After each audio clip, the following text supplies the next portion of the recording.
Oke, ketemu lagi dengan saya Sugianto di channel Tinta Komitindo. Untuk kali ini kita akan membuat teritorial mengcloning harddisk. Ya, mengcloning harddisk. Mengcloning harddisk ini kita kategorikan beberapa tipe ya. Tipenya istilahnya bisa mengcloning data, bisa mengcloning partisi, bisa mengcloning partisi yang ada di sistem atau disk yang ada sistemnya. Mengcloning itu adalah menduplikat data, bisa menduplikat hard disk ya. Mirip dengan mengcopy, tapi ini keseluruhan ya. Oke, beberapa juga tahapan kesulitan untuk mengcloning ini berbeda-beda ya. Bisa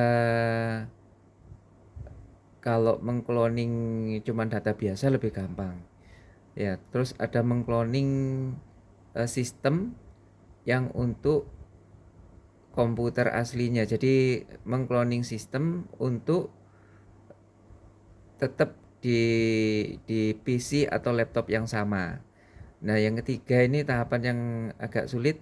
Jadi mengcloning sistem untuk dibuat atau dipindah ke laptop atau PC yang berbeda. Nah, untuk yang kali ini kita akan membuat tutorialnya untuk mengcloning sistem atau hard disk untuk laptop atau PC yang berbeda. Ya.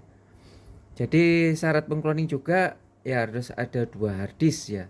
Hard disknya kapasitasnya minimal sama atau mendekati. Bisa di bawahnya, cuman dengan catatan file yang ada di dalam hard disk yang mau di-cloning harus lebih kecil dari disk yang akan di-cloning. Jadi misalnya hard disknya 500 GB ya. 500 GB, terus datanya di sana cuman ada 100 GB. Jadi kita cuman bisa pakai hard disk 320 atau mungkin 250 karena memang file yang di dalamnya lebih sedikit. Tapi sebaiknya hard disknya kapasitasnya sama kalau mau aman ya. Tapi kalau mungkin lebih kecil enggak masalah, cuman kapasitas yang di dalam hard disknya itu harus lebih kecil untuk hard disk yang akan di-cloning. Beberapa juga tahapan untuk mengcloning hard disk untuk beda laptop atau beda PC ya. Satu mungkin yang perlu diperhatikan BIOS ya. BIOSnya ini ada 2 nanti yang di setting di BIOS ya. Di setting di BIOS itu satu settingan hard disknya sebagai apa. Yang kedua bootable sistem Windowsnya itu seperti apa ya. Jadi 2 yang harus disetting di BIOS. Nanti yang ketiga kita setting di Windowsnya ya. Yang ketiga disetting di Windows. Yang keempat program untuk cloningnya ya. Kita mulai yang pertama dulu ya. Pertama ini adalah settingan di BIOS. Settingan di BIOS ini settingan hard disknya ya. Kita lari ke menu configuration. Nah, ini ada belum SATA control working mode ya. Ini ada pilihannya compatible dengan ACI. Nah, kebetulan ini pilihannya adalah ACI. Nah, untuk yang ini ya. Jadi kita harus tahu persis hard disk yang kita mau cloning, posisi mode-nya hard disk itu di apa. Jadi bisa di ACI, bisa di compatible, bisa di ID, bisa di write atau mungkin yang lain ya.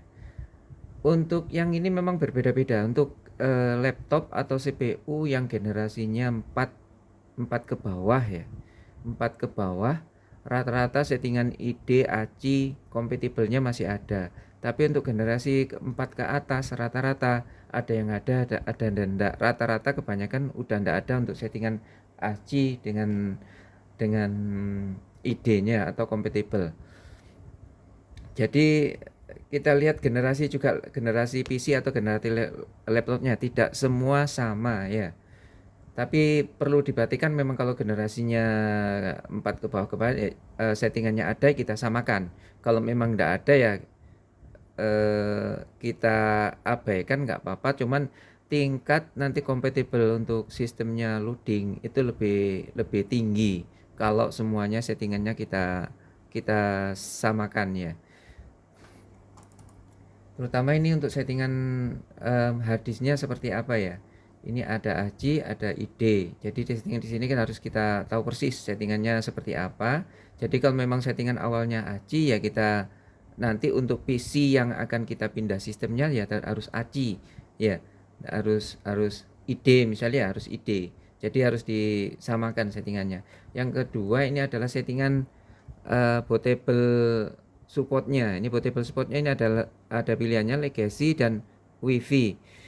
Legacy ini tipe yang sistem yang agak lama ya, compatible untuk sistem ID, ACI dan ACI dan apa compatible dengan RAID ya, bisa compatible dengan itu. Tapi untuk tertentu ini settingannya sebagian yang terbaru sudah tidak ada, rata-rata WiFi. Ada yang masih support dua-duanya, ada yang support WiFi dan legacy ya, bisa dua-duanya. Jadi settingan untuk ini ya perlu diperhatikan. Ini adalah settingan nanti seperti kita buat master Windows itu ada settingan GPT dan MBR ya. MBR itu supportnya untuk legacy dan GPT untuk WiFi. Jadi kalau settingan format Windowsnya waktu nginstal GPT ya kita harus kompatibelkan ke WiFi ya. Kalau mungkin MBR kita kompatibelkan ke legacy. Dan legacy juga itu kepanjangan sistem dari model harddisk, ID, RAID dan ACI ya.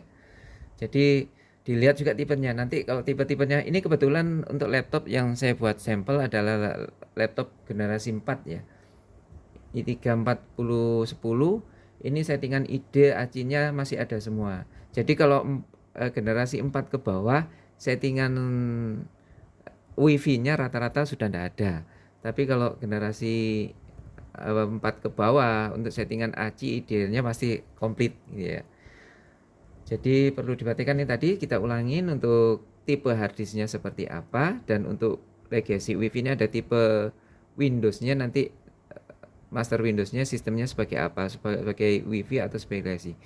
Oke, coba dua step sudah kita lakukan, coba kita setting di Windows lagi ya. Untuk setting di Windows sama untuk Windows 7 dan Windows 10. Untuk settingannya sama. Jadi nanti kita coba ubah di device manager, ada di sana SATA controller ya. Jadi SATA-nya nanti kita buat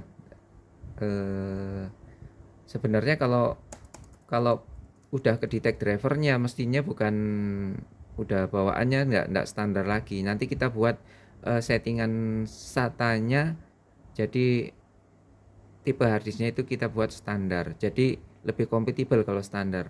Jadi kita ini nunggu loading dulu ya. Jadi seperti ini.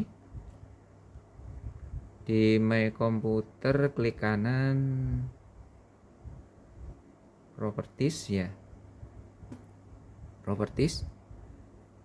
Terus ini ada Device Manager ya. Device Manager klik.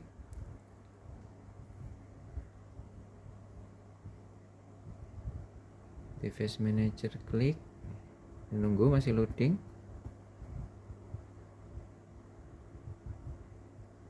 Komputernya yang lemot pisan ini ya. Jadi settingan ke satu tadi settingan di tipe harddisknya, settingan kedua di model sistem Windows-nya, settingan yang ketiga di Windows-nya ya. Di Windows-nya ini ada seperti ini nanti. Nah, ini ada ID atau controller ya di sini ya. Ini kita klik, double klik, terus ini klik kanan, update driver ya. Update driver ini browse My Computer for driver. Untuk Windows 7 dan Windows 10 lebih kurang sama. Ya di sini ya. Let me pick up driver. Nah, ini ada 3 pilihan. Yang atas ini driver aslinya yang sudah terdeteksi, terbaca sempurna, dan di bawahnya ada Intel R8 series SATA ACI controller. Ada yang baris ketiga ini ada standar ACI. Nah, kita pakai standar ACI. Jadi begitu nanti posisi waktu di cloning, posisi SATA-nya kita buat standar dulu. Jadi nanti waktu bootable pertama di PC yang lain itu lebih kompatibel ya. Terus next. Nanti minta restart biasanya. Nah, seperti ini sudah kita close. Nah, ini minta restart komputer. Ya. Jadi setelah restart,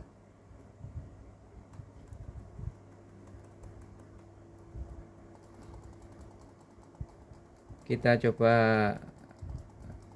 sudah selesai. Jadi tinggal langkah keempat, menjalankan program cloning ya.